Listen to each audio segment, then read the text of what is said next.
let's talk about what fantasy creatures look like and how you can make yours look more unique than anyone else's. This is a video in a series where I've gone into a fair bit of detail in world-building fantasy creatures. The entire playlist is linked below if you're interested. So far, I've tried to be relatively scientific about the whole thing. I have talked about reproduction, what they eat, how they communicate, and a bit about evolution, and I've tried to keep it, I'm not going to say scientific, but I've had a science-ish base.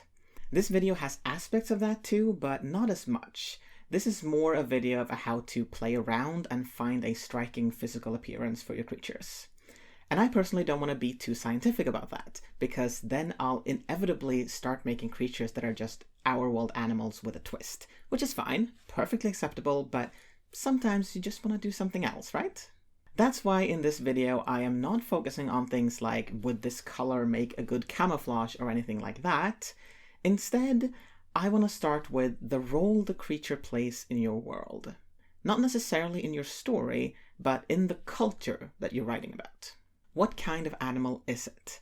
For example, is it a pet? If so, it might be small and cute, or scary if it's something you keep around for protection. Then consider what would be cute. Huge eyes, thick fur, short legs like knobs, or what would be scary? Prominent teeth, big claws, pitch black scales. If it's instead a monster that terrorizes your world and you're a hero if you slay it, then it might be large, probably difficult to kill, and vicious. Either always, it might be extremely territorial, or in certain situations, like if it's threatened, hungry, or in heat, for example. And I know that's not appearance as such, more behavior, which is the next video in the series, by the way, so if you're interested in that, don't forget to subscribe. But behavior and appearance aren't entirely separated from each other. If it's a territorial creature, does it have anything in its physical appearance that might scare rivals away? Huge mane, big feet, bright red eyes. If the creature is instead a beast of burden, it'll be large enough to do whatever job it's supposed to do, also strong and sturdy enough, although how big, strong, and sturdy it has to be depends on what it has to do. Does it need to go long distances, or shorter but very fast, hard work for a short period of time, or hard, slower work over a longer period? Or say you're creating a god or a mythical creature. They would probably be impressive in one way or another, and powerful in one way or another. Do you know what's considered impressive or a sign of power in your world? Apart from size, is there a color that is considered strong in some way? Would a creature with fur, scales, or feathers be more impressive? That was some perhaps sort of vague guidance, so let me give you some specific things that you can consider when it comes to your creature's appearance. First, size. If you want to make a unique creature, you could start by making them a surprising size. A beast of burden that only goes to about your knee, or a pet the size of a small house, or a big house for that matter. A creature based on a horse that's the size of a house cat, or a creature based on a mouse that is the size of a moose.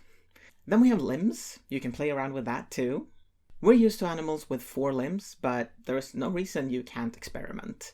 Give a creature 6 limbs, or 2, or none, or 5. Who says it has to be an even number? Maybe give each set of limbs a different function. 1 set with claws and 2 without. 1 set that's tucked away until they're needed for climbing, or running faster, or flying, or swimming. Another thing to play with could be colors. I like colors. The animals don't have to be black, brown, white, red. Bright colors aren't unheard of in nature, after all. I mean, we're mostly used to colorful birds and bugs, but what's to say you can't make a mammal with a bright pink plumage? Also, color variations is fun. I mean that different sexes have different colors, or individuals change colors based on their age, or the season, or their access to food, or physical strength, and so on. There are also other aspects of the creature's external covering that you could have fun with. What is the texture of their skin? Is it rough or smooth, dry, moist? Do they have fur? If so, is it long or short, thick or thin? What about feathers? Or do they have scales? And what kind of scales?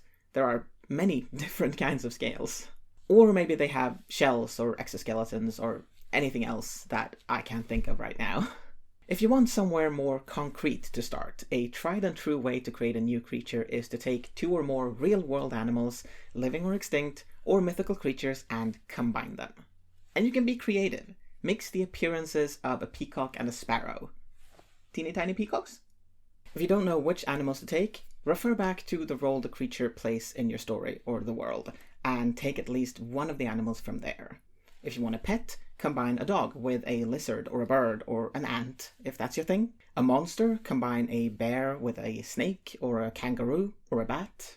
Beast of burden, combine an oxen with an elephant or a raccoon or a frog.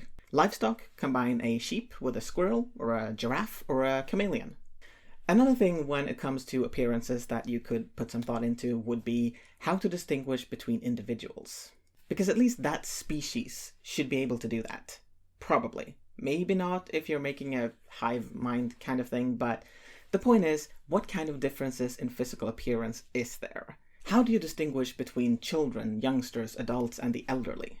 How do you distinguish between the males and the females and the potential other sexes? Is there a physical indication of what their social position is? Are the leaders larger? Do the hunters have more muted colors or better camouflage? I know I wasn't going to mention camouflage, but there it is. If you want to practice these things, I suggest you do a Google image search for animals, just animals, and then pick 2 that show up. Maybe go a few pages into the results to find more interesting things if need be, and figure out how you'd combine them. Or just take the suggestions that I gave before, like the dog and the lizard, or the sheep and the giraffe, which is basically just going to be a llama, isn't it? Anyway, it's worth thinking about evolution here and the likeliness of a dog-lizard existing, but don't get too caught up in it, especially in fantasy. Anything you say goes as long as there's internal consistency. Like I said, the next video in this series is about fantasy creatures' behavior and how you can use that aspect to make yours more unique. Hope to see you there. Thank you for watching, be safe, I will see you next time.